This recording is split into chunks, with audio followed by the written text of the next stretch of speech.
What do I think about what? About him. You almost spent a week around him. What do you think? Sherry made a confused little face. What? If he's trustworthy or something? He seems to be. He helped me a lot at the airport. He helped us after that. He has the same goals as us. He's not as bad as he looks, Sherry said, shrugging and putting her knife back in her waistband. Did he say anything to you? Sherry looked away with her arched eyebrow. Like what? I don't know. Like something what he refers to is who he's behind the mask? No, why are you asking me that? Claire sighed and ran a hand down the back of her neck. I went to return a file he gave me. I think I told you I found him in the shooting range of the BSAA, she began. The file contained all the missions he took part in. All of them were successful, and a lot of them. Well, we talked for a while. He seemed quite different from what I thought. Quite different from how he acted from when I first saw him. I don't know about you, but I feel like I know him from somewhere, Claire said, and her eyes focused on the dried leaves on the ground. Meanwhile, Sherry swallowed some saliva and tried to get her control of her heartbeat. Claire would even been here if she got excited. Damn ghost! She told him to tell her who she was. Why hide? Of course she knew him. She had circled for him for several nights.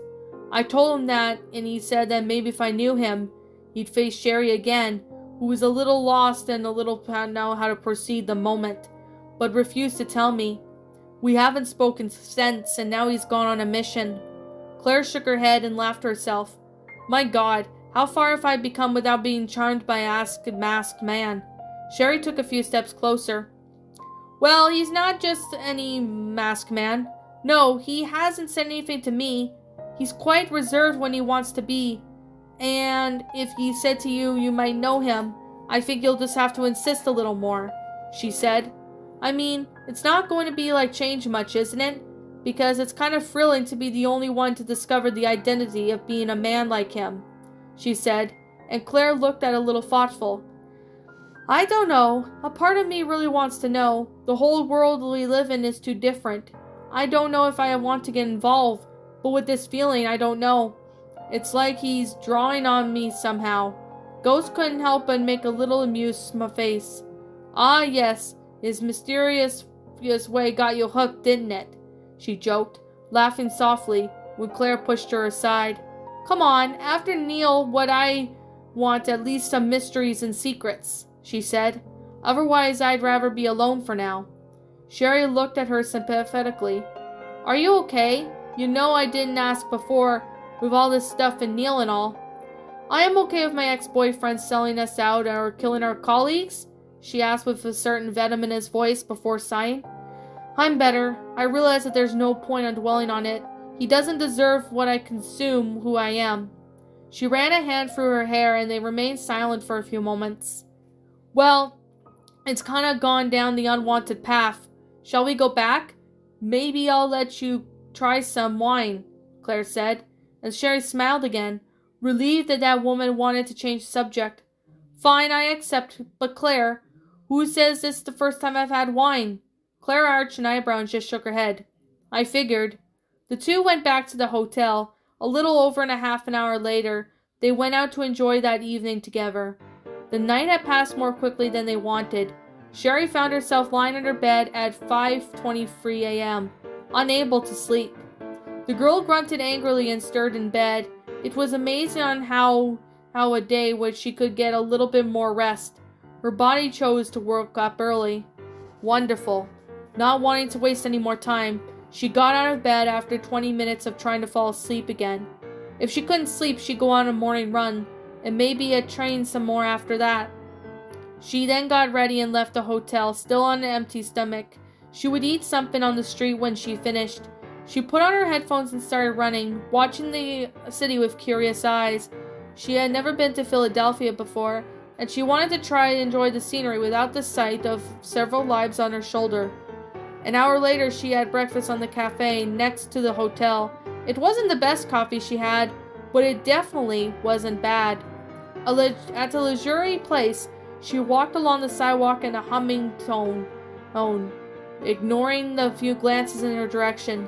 She didn't like running in crowded places, as she was very well aware of the stairs, intentional or not. Due to her training, this had bothered her, not only because the uncomfortable stairs, mostly from the male crowd, because she felt like someone was going to sneak up at her at any moment. The next thing she knew, she was in front of the camp entrance. She didn't need to be there yet. She would need to come back in the afternoon. However, the movement from in front of one line of the tents caught her attention. Without realizing it, she approached at a slow pace. Her eyes focused on the small group of doctors accompanying the man. She immediately arched both eyebrows when she saw that it was National Security Advisor. It was a surprise to see him there. Well, maybe not that much. His job was to prevent bioterrorist attacks, so it made sense. But he was late. A week to be precise. I've already spoken to the government. All the victims that we will get have lost backtrack and won't leave anyone out. The only problem is that it takes time, but I guarantee that it will be compromised, the man said to Josh, who was a doctor in charge of that ward. Yes, sir, we appreciate it. It's already a weight off our backs so they won't know we're helpless, Josh said, signaling for the other doctors to get back to work. Josh and the advisor's eyes landed on Sherry as she approached. Ah, Sherry, I thought I told you to rest and enjoy the day, Josh said, and Sherry shrugged. I'm enjoying it. I bought a real coffee instead of your teas. That stuff is just dirty water, she joked, and Josh shook his head. Ah, sir, let me introduce you to one of our youngest employees, Sherry Redfield. We don't have anyone like her around here, Josh said, and the advisor extended his hand towards Sherry, who promptly shook it. However, as she did so, she instantly regretted it. The eyes in front of that man seemed to glow darkly, and the girl's instinct screamed. It had dark goals and a bad aurora, and a small pressure formed in her chest. Nice to meet you. I'm Derek Simons, he said, with a friendly smile, holding a preserved nature behind it.